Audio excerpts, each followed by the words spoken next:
الله عليكم ميل كستو دونيدا كجوجتا walaalkiin Idris Xasan Maxamed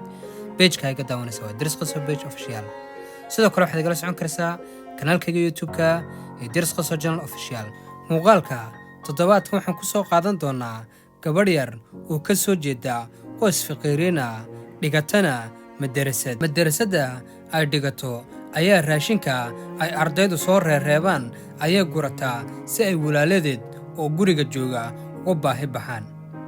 muuqaaladan oo kale si aan u soo badiyo fadlan igu dhiirigeli oo page-kayga like saar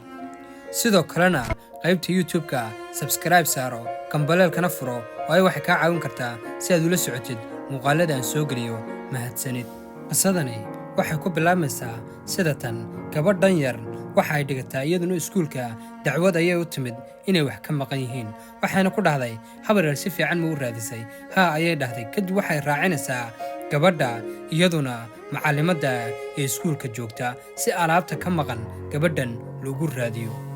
haye inay cidi hadasho ma rabta miya qiyaam meeday qof kastaaba shandadiisa ha soo saaro hana la baadho gabadha yar runtii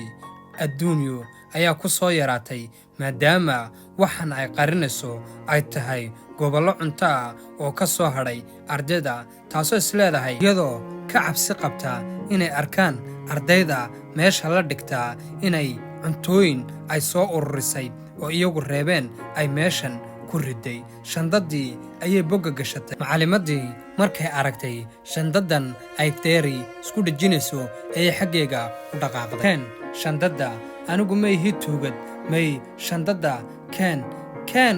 shandadda aan baadho taasoo leedahay anigu may ihi tuugad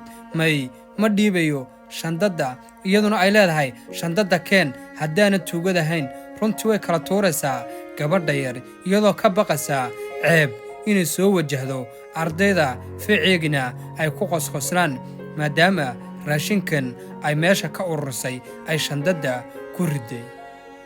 wayna yaabaysaa gabadha macallimadda oo waxay leedahay haddii aad bixin weydo shandadda booliska ayaan kuugu yeedhayaa may booliska ha igu yeedhin hoo waa kan shandaddii waan ku siiyey ee booliska ha igu yeedhin laakiin fadlan ha isku dayin inaad xaggan ku baadho ee waxaannu gelaynaa guriga kadib waxay arkaysaa gabadhii meesha mas-uulka ka ahayd wayna ku ooyaysaa oo waxay leedahay waxaan sameeyey ma laha shandadaydana way baadhayaan iyadoo leh wax aan sameeyey anugu ma laha ee maxaan galabsaday gabadhii ayayna ku dhahday igala hadal waxay ku dhahday iska dhaaf bal isoo raac adiga iyo shandadaada soo kac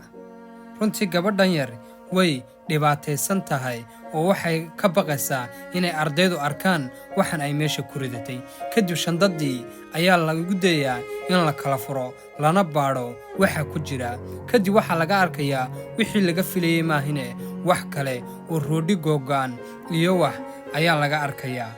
wayna yaabayaan labada qof ee meesha mas-uulka ka ah macallimadda iyo gabadha sheefadda iyadoo macallimadda ku leh waxani waa maxay markaasay dhahday waa sidaa aad adiguba u arkayso waxani wayna yaabaysaa gabadha mas-uulka ka ah oo waxay leedahay maxaa dhacay markaasay leedahay waa sidaad arkaysiin maxaad ugu riday waxan raashinkan markaasay dhahday waxaa dhibaato iga haysataa walaalahay hana baqan ee noo sheeg runta waxa aan rabaa inaan walaalahay oo gaajaysan aan siiyo raashinkan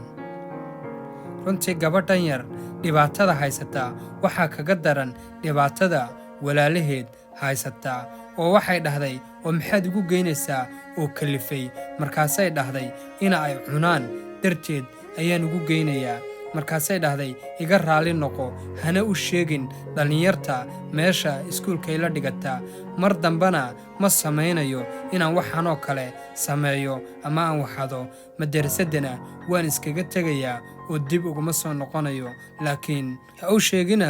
ardayda in aan raashinkan aan guranayay iyagu ay soo reebeen gabadhii ayaa soo aadaysaa iyadoo ku leh kaalay isteji oo xaggan soo fadhiiso isteji dhibaato askarna kuugu yeedhi mayno dhibaatana dhici mayso ee xaggan iska fadhi cidna uma sheegayno laakiin aniga ayaa og maxaad u samaysay waxan. kadib gabadha ayaa weydiinaysaa walaalkaa miyuuna ahaan jirin dirawal. haa wuu ahaan jiray, laakiin imika maxaa dhacay? hadda ma aha oo wuu xidhan yahay. markaasay dhaheen maxaa lagu xidhay walaalka? markaasay dhahday waxaa lagu xidhay mukhaadaraad iyo wax ugadayey ayaa lagu xidhay. aniguna waxaan ahay qofka ugu weyn reerka, iyaguna waa qaar yaryar walaaladay. sidaa darteed ayaan ugu ururiyaa raashinkan aan imika aad shandadda ku arkayseen. adduunkan dhibaatada taallaa waa mid aad u daran, waayo gabadhan yar ee aadka u yar haddana waa mid ka fikirtaa gaajada iyo dhibaatada haysata walaalaheed, taasoo raashinka xataa u ururisa mar kaste oy meelaha marayso. nolosheeduna waa mid aad u adag, waayo markay uga sheekaysay dhibaatada haysata labadii dumar ahaaba waxa ay noqdeen qaar qalbiyadoodu ay xanuunsadaan. adduunkan aan ku nool nahayna dad badan oo waxaa jira sidaa u duruufaysan, laakiin waxaad arkaysaa dad badan oo ilaahay wax siiyey oo raashinka meelaha iskaga daadiya isaga oo caadiya, qaarna weyba la'yihiinba.